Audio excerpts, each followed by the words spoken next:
You're watching the Isaiah Factor, Uncensored.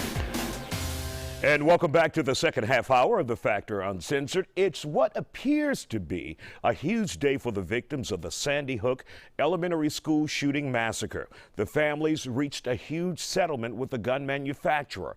It was December 2012 when a gunman walked into the school in Newtown, Connecticut, and killed 20 children and 6 adults. The weapon used was a Bushmaster AR-15 style rifle. Now, the families of 5 of those kids and 4 adults filed a wrongful death lawsuit against gunmaker Remington. The lawsuit claimed that Remington marketed the gun to younger males with targeted ads and product placement in video games. Today, a $73 million settlement was announced. But Remington is officially broke.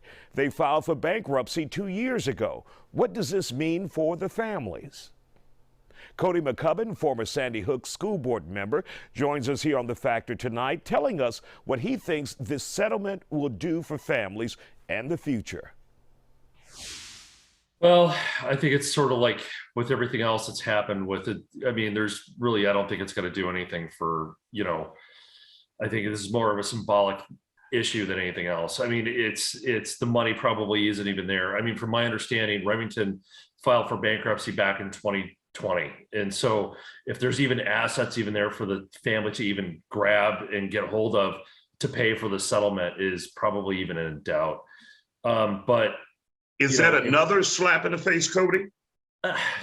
It's just reality. I don't know if it's a slap in the face. I mean, if the company filed for bankruptcy, because they were having other issues, from my understanding, even beyond Sandy Hook, that it is what it is, right? I mean, you file for bankruptcy, you file. It's sort of like, when a bank kind of goes after your house, if they don't have anything else other than the house, it is what it is. From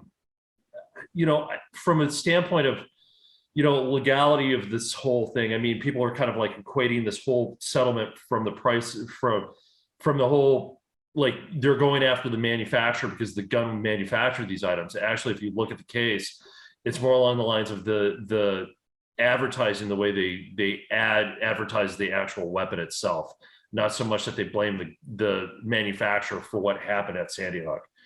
And from that standpoint, but what would be the difference there if it's still a gun that's owned by Remington and how it was marketed? Remington had to approve how they market the gun.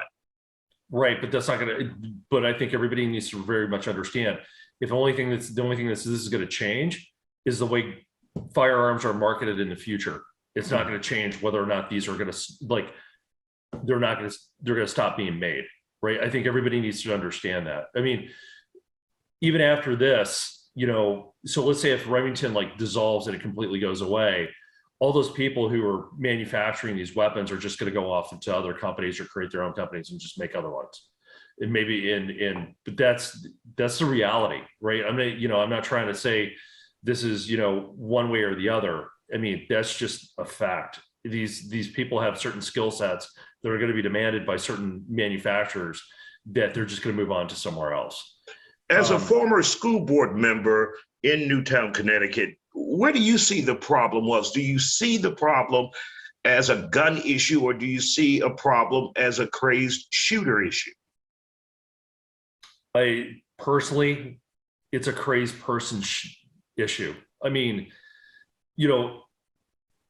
almost every single time in Isaiah, we've had these conversations over and over. And every time something like this happens, I've said it 1,000 times. Every time they know, it seems to be that they always know it's this certain kid or this certain individual that we knew all along if it was going to be anybody, it was going to be this guy.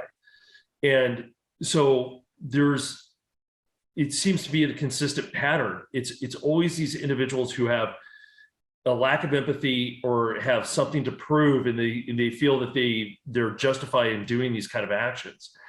And unfortunately, if it's not going to be a gun, it's going to be something else. I mean, one of the worst school tragedies in this country's history was from somebody who actually set up bombs within the school. I think this was done probably close to about 100 years ago.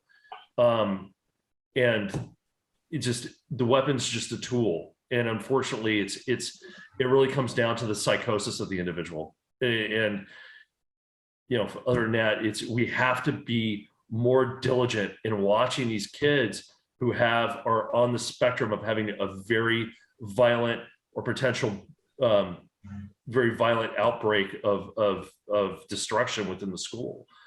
And it's now you have since moved from Connecticut to Texas here in Houston. How are they doing there? Is it still a community in mourning? Is it still a community where this is a part of their lives every day?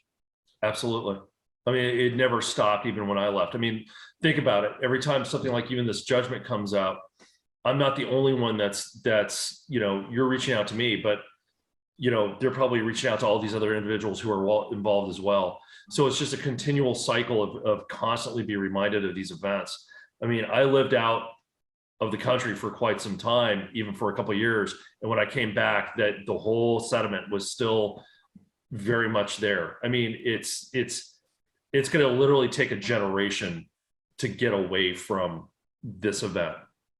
The people who lived it and the kids who were there, they're going to have to move away, and it's going to have to just kind of eventually turn into something where the people who were there, it's just, they're no longer around anymore.